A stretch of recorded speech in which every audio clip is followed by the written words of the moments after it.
ఇప్పటి వరకు మట్టిలోనూ టర్ఫ్ లోనూ హంగామా చేసిన గ్రామీణ క్రీడ కబడ్డీ ఇక బీచ్ లోనూ సందడి చేసేందుకు సిద్ధమవుతోంది. క్రికెట్ తర్వాత అంతటి ఆదరణ కలిగిన బీచ్ కబడ్డీ నేషనల్ ఛాంపియన్షిప్ విశాఖలో జరగనుంది. మార్చి 8 నుంచి 13 వరకు ఈ పోటీలు జరగనుండగా నిర్వాహకులు భారీ ఏర్పాట్లు చేస్తున్నారు.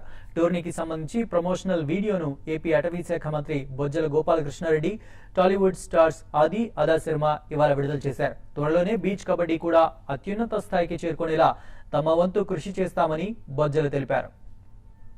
అంటే తడా నుంచి వైజాగ్ శ్రీకాకుళం దాకా 1000 కిలోమీటర్ల సముద్ర తీరం ఉంది. ఆ ప్రాంతం అంతా కూడా మళ్ళీ ఇటువంటి బీచ్ గేమ్లని, బీచ్ కబడ్డీ కానివ్వండి, మిగతా ఇట్లా బీచ్ గేమ్లని కూడా మేము ఇంట్రడ్యూస్ చేస్తే సో న్యాచురల్గా అందరూ కూడా దీంట్లో పాల్గొనడానికి, ఎక్కువ స్థాయిలో ఆడడానికి అవకాశం ఏర్పడుతుంది. కాబట్టి ఆ టూరిజం కూడా డెవలప్ అవుతుంది అనే ఉద్దేశంతో ఈ కార్యక్రమము నేషనల్ గేమ్స్ కన్నా ముందర ఒక పెద్ద ఈవెంట్ చేయాలని మేము దృఢ సంకల్పంతో ఈ కార్యక్రమానికి పూనుకోవడం జరిగింది. బీచ్ కబడ్డీ ఈవెంట్ స్టార్ట్ అవుతుంది వచ్చేసి మార్చ్ 10 అండి. మార్చ్ 10 నుంచి స్టార్ట్ అవుతుంది. మీరు ఆల్రెడీ గ్యాలరీ వ్యూ చూశారు. 10,000 మెంబర్స్కి సరిపడా గ్యాలరీ డిజైన్ చేస్తున్నాము. And every precautions is being taken so that ఏది జరగకుండా వ్యూవర్స్కి, ప్లేయర్స్కి బెస్ట్ ఎక్స్పీరియన్స్ ఇవ్వడానికి.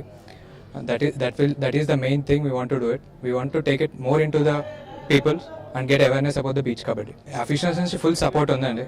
Government of Andhra Pradesh is taking full care of it. Because మనకి తెలుసు ఇది 8th time national beach kabaddi జరుగుతుంది. The previous 7 times there is no this much hype, but this time we want to give it more importance for the beach national kabaddi.